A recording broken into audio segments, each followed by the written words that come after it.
To exist in a world where every door handle, every counter, every seat, every expectation has been built for taller bodies is to live in a state of constant resistance. For a person with dwarfism, survival is not extraordinary, it's daily. The world demands you keep up, but offers no accommodations.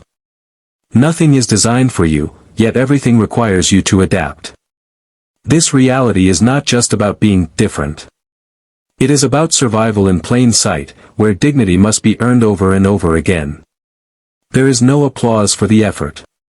No shortcuts for the exhaustion.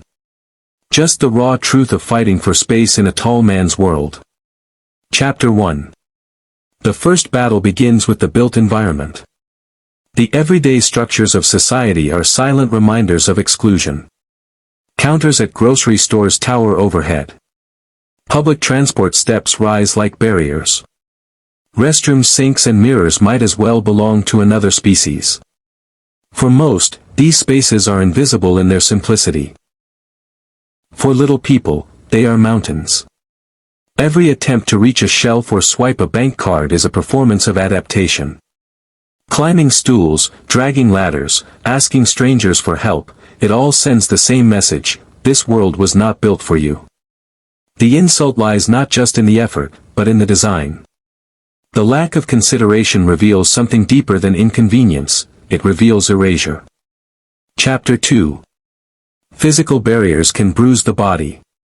Stairs pierce the soul. Every step outside becomes a stage performance in which the little person never volunteered to act. Eyes follow them into restaurants, through schools, across sidewalks. Some stare out of pity, others out of mockery, but the result is the same: dignity stripped by gaze. Laughter echoes in playgrounds when children point. Strangers whisper cruel jokes in supermarkets. In the age of smartphones, hidden cameras capture moments that become viral memes without consent. To be stared at relentlessly is to live without anonymity. It is to walk through life knowing that simply existing in public can be turned into entertainment for others. And no armor, no resilience, makes that easier. Chapter 3. If the world's architecture excludes, the workplace rejects. Many employers never see past the body. Before a little person speaks a word, judgments are made. Their competence, strength, and intelligence are doubted by default. Jobs are denied not because of actual inability, but because of assumption. Even when employed, respect is uneven. Colleagues underestimate, supervisors overlook, and promotions bypass. The fight for a fair chance is endless. And in this cage, the little person is trapped not by their height but by prejudice. Work should be the place where skill speaks louder than stature. Yet for many, it becomes another space where existence itself is questioned. Chapter 4. Adaptation becomes second nature, but it is not free.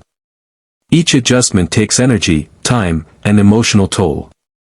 Climbing stools, modifying cars, custom-making furniture, paying extra for specialized tools, these adaptations pile up like an invisible tax.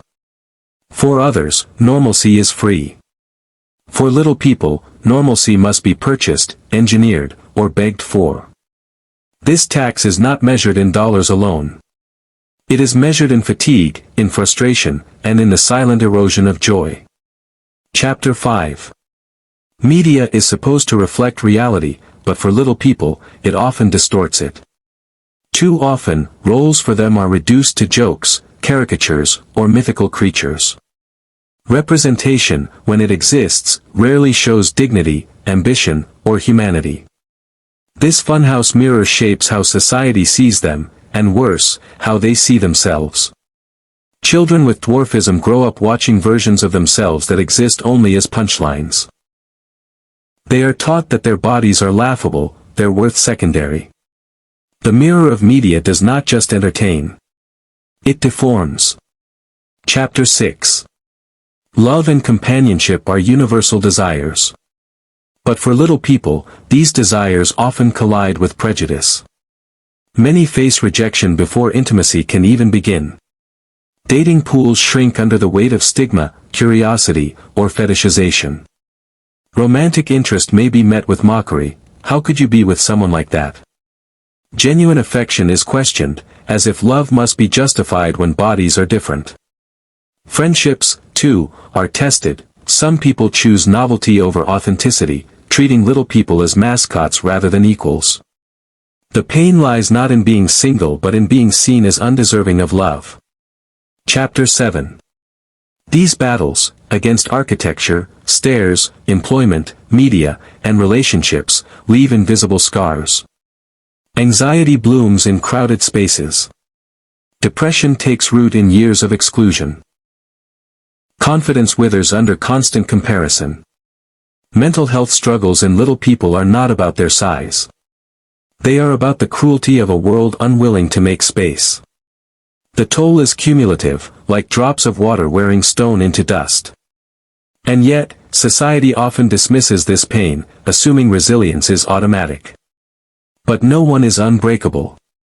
Not even those who learn to adapt to everything. Chapter 8. The greatest misconception is that dwarfism is simply difference. Difference suggests uniqueness, something that adds variety to the human experience.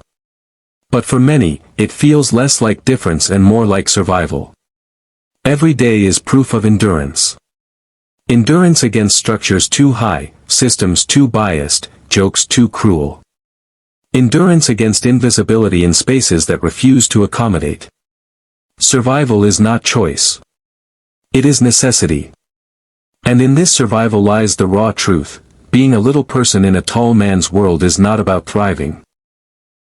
It is about fighting for the dignity others are given freely. Conclusion. To be a little person is to live in a body that society constantly resists. It is to exist in a reality where nothing fits, everything excludes, and every day demands proof of worth. The world often celebrates resilience, but resilience should not be required for basic dignity. No one should have to fight this hard to belong. No one should have to endure stares, prejudice, or exclusion to be seen as fully human. This is the cost of existing in a tall man's world. And until that world changes, not with pity, not with token gestures, but with genuine inclusion, the struggle remains. This isn't difference. It's survival in plain sight.